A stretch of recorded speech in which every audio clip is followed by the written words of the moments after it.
খুব ভালো হয়েছে। মোমো বানানোর জন্য পরিমাণ মতো নিয়ে নিচ্ছি ময়দা। ময়দা থেকে পরে ডো বানিয়ে নিব। প্রথমে নিয়ে নিচ্ছি পরিমাণ মতো লবণ, পরিমাণ মতো কুকিং অয়েল দিয়ে দিলাম।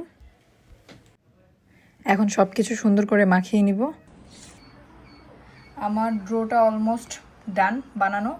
এখন যেহেতু আমি এটা রেস্টে রেখে দিব, তো ওদিক থেকে একটু হালকা অয়েল ব্রাশ করে নিব আমার হাত দিয়ে। এটা চিকেনের ডো তৈরি করব, এর জন্য যা যা লাগে আমি সব দিয়ে দিলাম।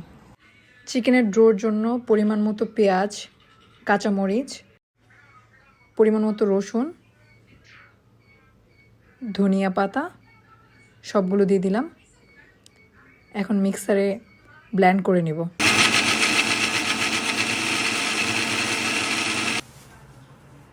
আগে থেকেই চিকেনের কিমা করে রাখছিলাম। এগুলো সবগুলো একসাথে ব্লেন্ডার করছি, এগুলো জাস্ট এটার সাথে মিশিয়ে দিব। এখন হালকা একটু আদা বাটা দিয়ে দিলাম।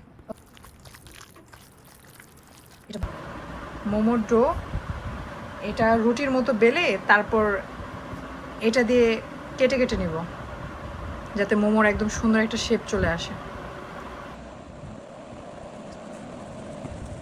প্রপারলি আমার রুটি বানানোটা হয়ে গেছে। এখন যার যেটা বাসায় আছে, আমি একটা পাইছি হাতের কাছে, ওটা দিয়ে এখন কাট করা শুরু করে দিছি। গোল গোল শেপে সুন্দরভাবে এইভাবে কাট করে নেবেন, তাহলে ইজিলি মোমোর শেপটা দিতে সহজ হবে। মোমোর শেপটা সুন্দর করে দিয়ে নিলাম। আগে থেকে ম্যারিনেট করা ছিল আমার চিকেনটা, সুন্দর করে গুটি গুটি করে একদম প্রপারলি, মানে আমি একদম ইজিলি এটাই বুঝি মোমো। বাসায় যেহেতু স্টিম করার মানে কোনো কিছু নেই, সো ওদিক থেকে আমরা এই সিস্টেমে, মানে আমার হোমমেড সিস্টেম যেটা আর কি, সেইভাবে আর কি বানাইলাম। এখন এটার উপরে সবগুলো মোমো স্টিম করে নেব এক এক করে। একটা একটা করে সুন্দর মতো সারিবদ্ধভাবে মোমোগুলো দিয়ে দিব।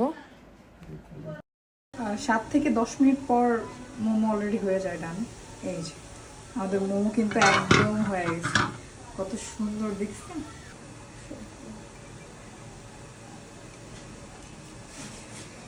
মোমো রেডি, মোমোর সসও রেডি।